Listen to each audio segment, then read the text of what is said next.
Darren Hayes, all you pretty things. What an absolute legend. Just spoke to Darren Hayes on the phone.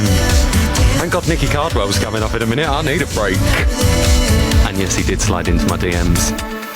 But a lady never speaks. Still to come, Couch Potatoes and Mummy Linda. But before all of that, as ever, this is Radio 2 on the BBC Sounds app, on your smart speaker, and on 88 to 91 FM.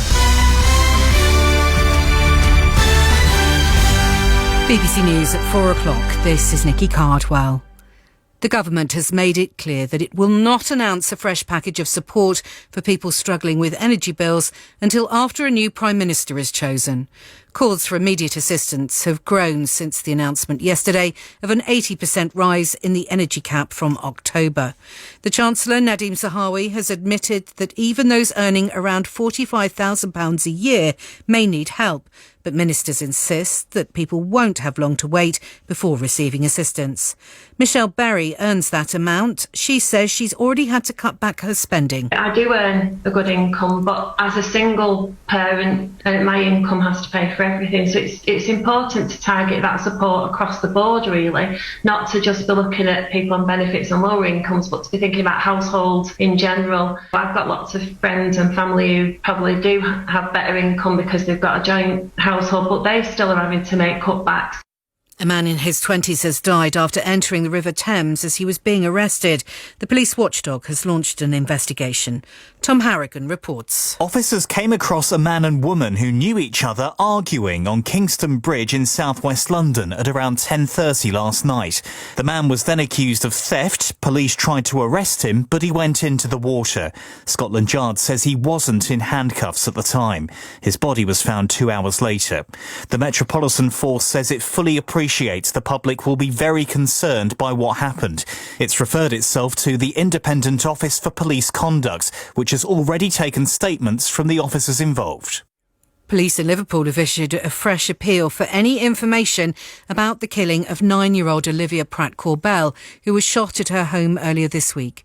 2 men, aged 33 and 36, have been arrested on suspicion of murder. Detectives say remaining silent about the shooting is not an option. Ukraine's nuclear operator says Russian troops have again shelled the grounds of the Zaporizhzhia plant. It says the station's infrastructure has been affected and the risk of fire and the leaking of radioactive substances is high. Moscow says it's Ukrainian forces that is shelling the plant.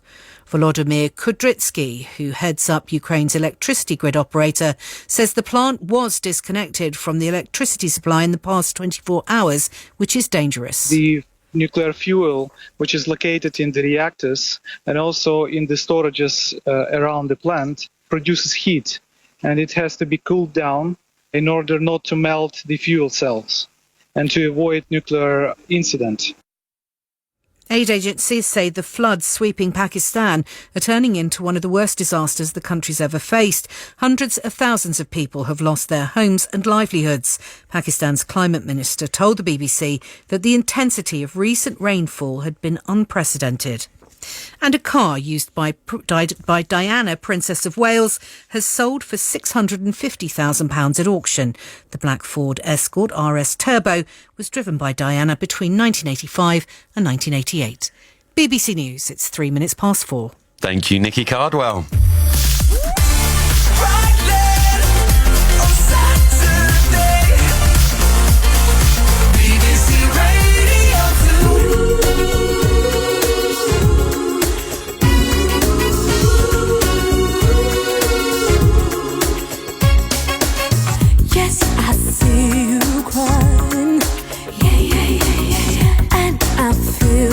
Broken heart. I can feel your hurting. Still you choose to play the part.